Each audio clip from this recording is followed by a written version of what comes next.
Lokasi kotak hitam pesawat Sriwijaya Air SJ182 yang terputus hubungan dan terhempas di Laut Jawa dikenal pasti. Pasukan Mencari dan Menyelamat Basarnas mengesan isyarat pada satu koordinat yang berada pada kedalaman 23 meter di perairan berkenaan. Laporannya bersama wakil kami di Indonesia, Kevin Budiarto.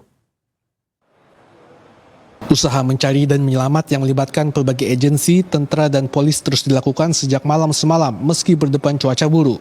Sejak disahkan jatuh di perairan Kepulauan Seribu, Jakarta malam semalam, Panglima Tentara Indonesia Hadi Cahyanto berkata sebuah kapal perangnya berjaya mengesan lokasi pasti pesawat itu terhempas. Pantauan udara juga tunjukkan tumpahan minyak yang diduga dari pesawat NAS tersebut.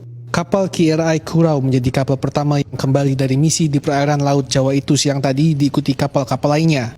Ia membawa potongan-potongan bangkai pesawat dengan corak warna khas Sriwijaya Air, serpihan mesin, pakaian kanak-kanak, tayar, juga jaket keselamatan. Bagian-bagian kecil badan pesawat terus dipindahkan ke Pusat Pengurusan Krisis di Pelabuhan Laut GICT Tanjung Priuk, Jakarta. Jawatan Kuasa Keselamatan Pengangkutan Indonesia (KNKT) fokus meneliti bagian pesawat yang sudah ditemukan.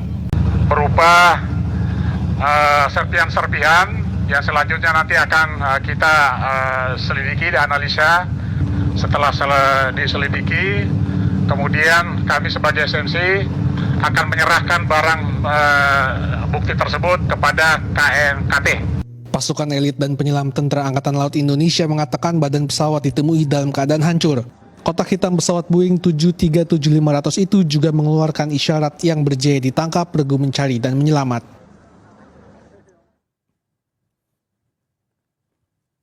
Dan untuk maklumat terkini dari Jakarta, kita terus saja bersama wakil kami Kevin Budiarto. Kevin, apa agaknya perkembangan operasi untuk membawa naik kotak hitam dan juga operasi menyelamat setakat ini, Kevin?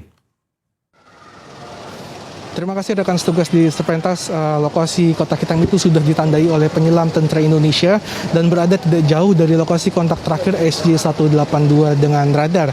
Sebanyak 3 alat mencari milik KNKT digunakan untuk membantu proses pencarian dan dijangka boleh dievakuasi dalam waktu dekat ini. Bangkai pesawat berada di kedalaman 23 meter di dasar laut dan bagian yang berukuran besar akan segera diangkat menggunakan kapal yang memiliki kren. Di belakang saya ini ialah satu daripada 3 pusat maklumat yang dibangun Sriwijaya Air di lapangan terbang Antarabangsa Soekarno-Hatta di Jakarta, selain di lapangan terbang Supadio di Pontianak dan Ibu Pejabat Sriwijaya Air yang berada di Jakarta. Sejak pagi lagi memang didapati hanya beberapa ahli keluarga mangsa yang datang ke tempat ini untuk mendapatkan maklumat terus dan terkini mengenai nasib saudara mara mereka. Juga sebanyak 15 orang daripadanya terus diarah ke Hospital Sukanto di Jakarta untuk pengesahan DNA kira-kira pukul 3 petang tadi. Kebanyakan dari penumpang pesawat nahas itu memang adalah warga dari daerah Pontianak dan bukan daripada Jakarta. Secara keseluruhan proses mencari dan menyelamat hari ini berjaya menyerahkan sebanyak 6 kantung jenazah yang berisikan potongan-potongan tubuh manusia.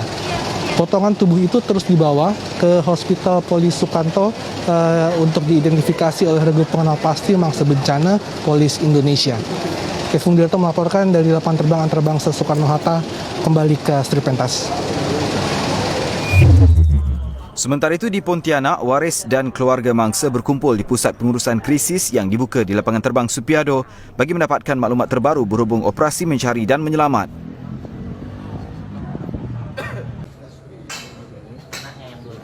Jadi 3 anaknya, 1 anak. Semua totalnya 4 orang.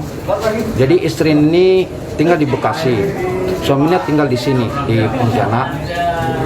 Jadi mereka mau berlibur di sini, naik tadi di Sriwijaya ini. Tapi ya kita dapat berita sudah. Saat mereka naik pesawat masih kontak dengan suaminya. Bahkan sempat dia kirim foto anak bayi yang baru lahir. Berapa sama tahun? istrinya. Ya diperkirakan sekitar 6 bulan lahir.